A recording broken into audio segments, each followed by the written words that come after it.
Мен саған сенбеймін. Сейфте ақша бар. Тезірек пароль теріп бер. Өйтпесе бала шағаның көзінше миыңды шашып жіберем. Бол.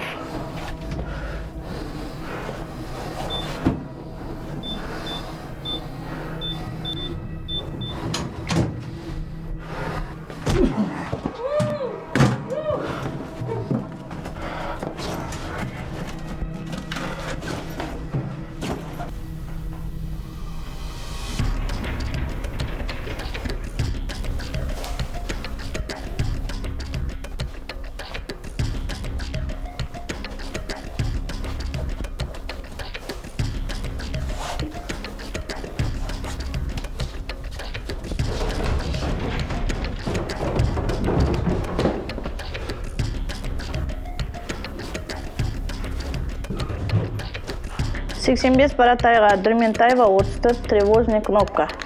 Жақсы қабылданды, Дөрментаева, 34 тревожный кнопка.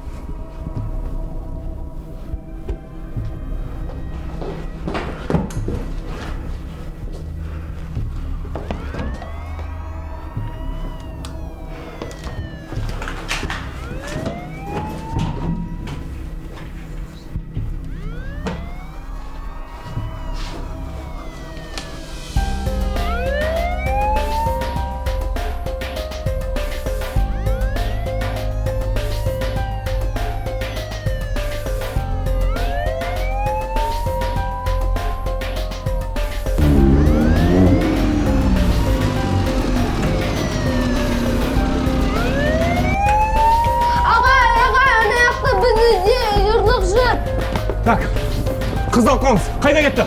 Ана жаққа. Қыз алып қал. Бұндай болыңыз. Бұндай болыңыз. Апа ело.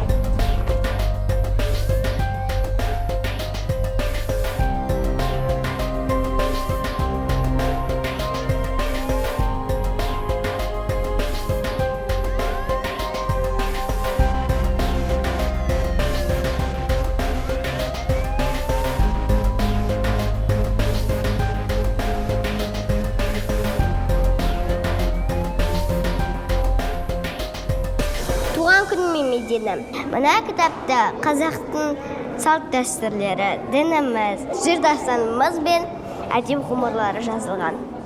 Рахмет саған. Менің ағам айтатын ең жақсы сыйлық танымды кітаптар деп. Кітапта азық бар. Ағаң демекші ол саған не сыйлады? Менің туған күніме байланысты басқа қалаға көшеміз деген. Сонда екеуміз екі жақта боламыз ба?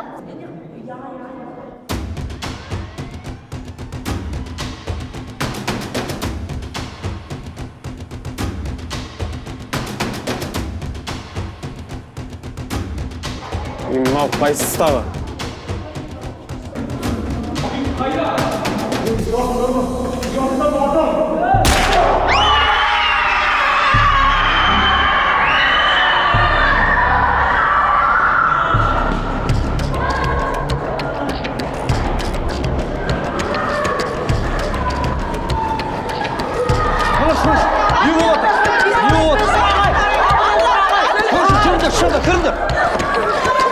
Абайландыр, балалар.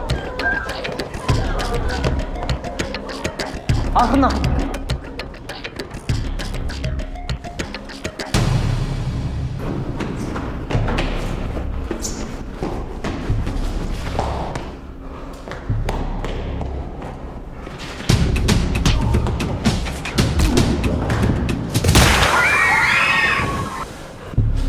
Орнынан қосылма, миыңды шашып тастайын. Сабыр етші, бауырым. Мені кепілдікке алшы. Балаларға тиіспеші. Олар онсыз да қорқып қалған. Мен сенімен емес. Ана балалардың арқасында ғана мына жерден шығып кете аламын. Егер оқушылардың аман қалсын десең, мен айтқанын істейсің. Түсінікті ме? Түс алдыға.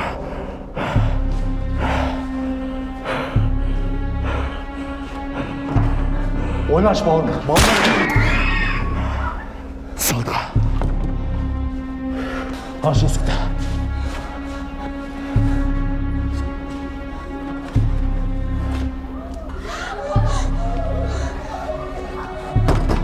Балалар, қорықпаңдар. Бұл мен ғой Қайрат ағайларын.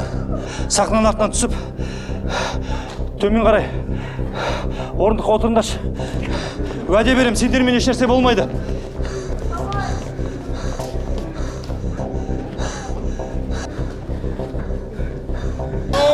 Жедел жәрдем шақырыңыздар. Құдай-ау, шақырсаңдаршы. Қайда жүрсіздер сіздер? Қайда жүрсіздер? Айтыңдаршы, кім көрді? Ол қылмыскер анау баспалдақпен, оң жақ баспалдақпен екінші этажға көтеріліп кетті. Актовый залда барлық балалар сол жақта. Ол еріп кетті балалардың артынан. Қанша бала? Өте көп бала. Хорошо. Басқа балалар шығып кеткендер бар ма? Ол жақта шығатын орын бар ма? Жоқ, бұл жақта шығатын есік жоқ. Ұстаңыздар енді. Қыздар, шығыңыздар. Рахмет. Уайымдамаңыздар, шығыңыздар. Болды. Біз қазір Құдай-ау. Құдай-ау. Так, бауырым, түсініп тұрмын, ауырып жатыр. Бірақ оқ тиді ма? Иә, так. Қайда кетті? Көрдің ғой? Ана жаққа кетті. Кас, бауырым, шыдай тұр. Группа захвата, жедел жәрдем шақырды ма?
Сөйлеп тұрған подполковник Савит Мұханов. Қылмыскер. Мектептің ішкі сыртқы қабырғасы қоршалған. Арнайы жасақпен қоршалған. Сізді өз еркіңізбен беріліп сұраймыз. Егер біздің талапты орындамасаңыз, біз күштеп кіруге мәжбүрміз. Егер сіз өзіңіздің еркіңізбен берілсеңіз, жазаңыз жеңілденеді, есіңізде болсын. Қайталап айтам, өз еркіңізбен беріліңіз. Балалар көп, жігіттер, сондықтан күтеміз. Мені мұқият тыңда. Мен бала өлтіретін адам емеспін. Егер де қазір олар бас салып кіріп келетін болса, мен бар оғымды пайдаланып балалардың аяқтарынан ататын болам. Ал егер олар маған уақыт берсе, мен дәл қазір сенімен бірге бір баланы шығарам. Ал сен оларға осы хабарды жеткізіп, қайта осы залға оралуын тиіс. Бірақ есінен шығарма. Сен балалар үшін уәде бергенсің. Таңда! Балалар, араларында ең жасы кім? Айша? Айша келе ғой ота. Айша, қорықпа. Кел, Айша.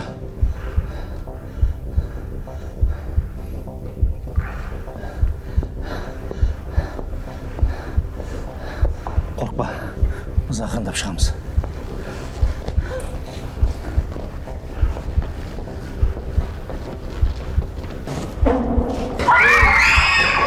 Стоять! Работает соло! Руки поднять! Айша, сен боссың. Стоять! Руки поднять! Медленно на колени! Медленно! Руки выше! Жолдастар, мен дене шынықтыру мұғалімі Қайратпын. Қайтадан ішке кіруім керек. Іште 25 оқушы кепілдікте отыр. Қайрат, тыңда. Сен іштегі қылмыскер танисың ба? Танымаймын. Расын айт. Танымаймын. түсінікті. Оның талаптары бар ма? Иә, бар талаптары. Қандай? Ол уақыт созғысы келіп отыр. Оған уақыт керек. Егер ішке басып кірсеңіздер, әр оқушыны соңғы оқ алғанша жарақаттаймын деді. Ол өз сөзінде тұратын секілді. Оның талаптарын орындау керек. Қайрат, біз сен жібереміз ішке. Бірақ мен мұқият тыңда. Әр жарты сағат сайын егер ол жіберетін болса, сен оны ең кіші балдардан шығаруға талап ет, өтін, сұран, түсінікті ме? Олай болса кірейін мен. Кіргізіңдер. Встаем медленно. Столе.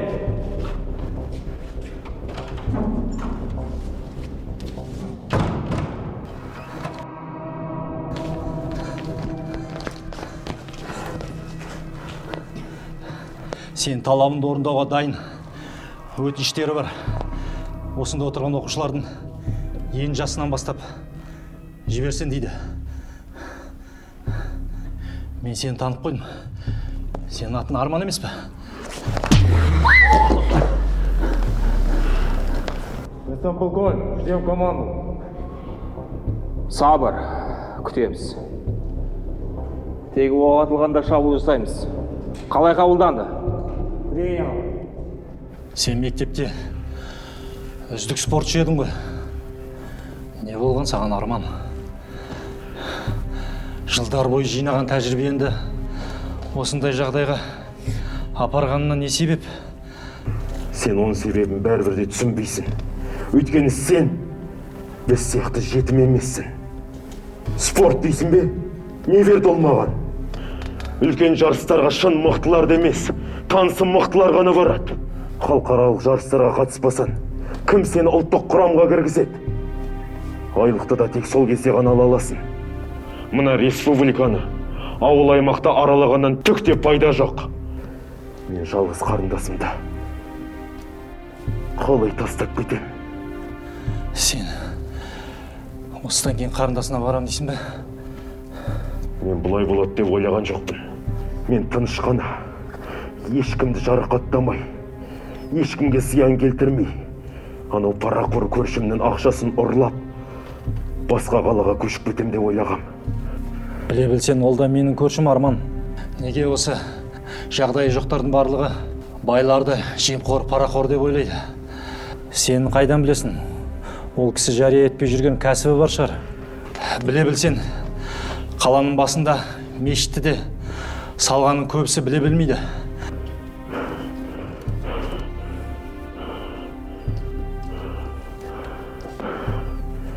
Ең кіші оқушыны босатты.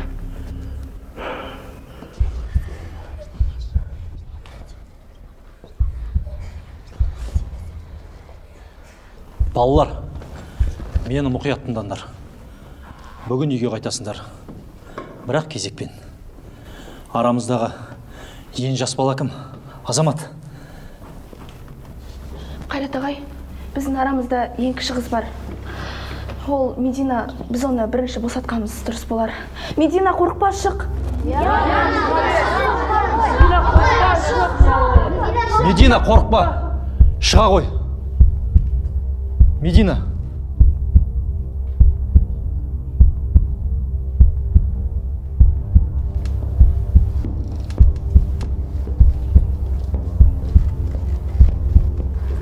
Жүре ғой. Ойымдама. Бәрі жақсы болады.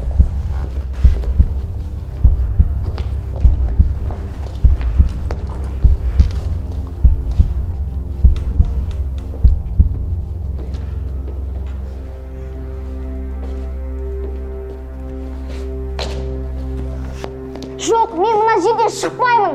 Мына жаман аға жіберсе, бәрімізді жібереді. Ей, Медина, шыға қойшы. Жоқ, шықпаймын.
бүгін сенің мына мектебімдегі соңғы күн. Түсінген мен сені сабақтан алып кетемін. Келе ғой. Біз бүгін Алматыға көшеміз. Мен саған туған күніне қалаған сыйлығымды алып беремін. Сол үшін ойлана бер, иә ма? Иә. Сен ең жақсы ағасың.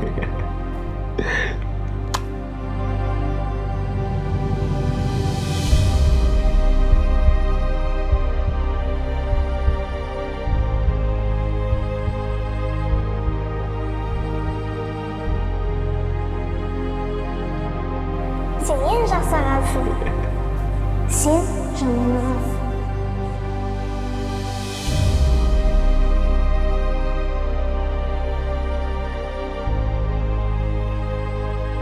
Қиындықтан шығатын жолды қиындатпа.